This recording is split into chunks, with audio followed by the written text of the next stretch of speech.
Est à Madame Marietta Karamanli.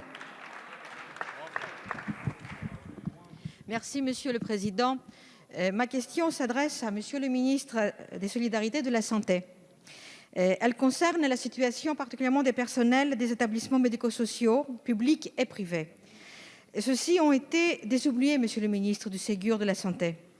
Aides-soignants, éducateurs, infirmières de ces structures, comme les maisons d'accueil spécialisées, les services de soins infirmiers à domicile, les instituts médico-éducatifs, les foyers d'accueil médicalisés.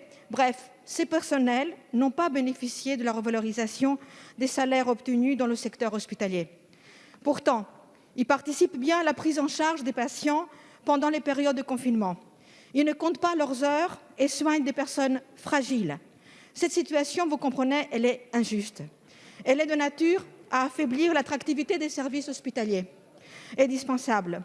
Hier, héros à l'image des autres personnels hospitaliers, ils sont aujourd'hui, comme ils le disent eux-mêmes, oubliés. Alors, je vous demande, Monsieur le ministre, ainsi qu'avec mon groupe, que si une négociation, si des mesures, si un objectif de reconnaissance du travail et de l'engagement de ces soignants sont envisagés, visant à la fois leur travail, mais aussi de la sorte les personnes, notamment malades et handicapées ou fragilisées, qu'ils prennent en charge.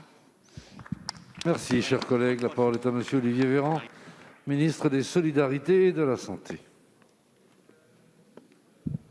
Madame la députée Karamanli, parler d'oubliés du Ségur, ce serait considérer qu'on n'aurait pas évoqué la situation de l'ensemble des personnes qui prennent soin des plus fragiles d'entre nous, que ce soit dans les établissements médico-sociaux ou sociaux. Or, ils n'ont pas été oubliés. Je rappelle que le protocole d'accord, qui a été signé par un accord majoritaire avec les syndicats de la fonction publique hospitalière, prévoyait cette clause qui faisait qu'en priorité, nous travaillions sur la question des EHPAD et de l'hôpital et du secteur soignant. Quand même 2 millions de salariés dans notre pays qui ont eu une revalorisation de l'équivalent de 183 € net par mois, plus tout le travail sur les grilles indiciaires, plus tout le travail sur l'engagement collectif. Et nous avons convenu avec les syndicats qu'il fallait poursuivre le travail dans les semaines et les mois qui suivraient, de manière à n'oublier personne. Et nous travaillons avec Sophie Cluzel, nous travaillons avec Brigitte Bourguignon, sous l'égide du Premier ministre, avec une mission qui a été confiée à des grandes personnalités pour pouvoir avancer sur cette question. Encore une fois, ces personnes-là ne sont pas des oubliés du Ségur. C'était la question du Ségur portait sur vraiment la question du soin hospitalier et du soin en EHPAD. Je comprends parfaitement la demande légitime de celles et ceux qui se sentent à l'écart des revalorisations. Il n'a jamais été question de les laisser à l'écart.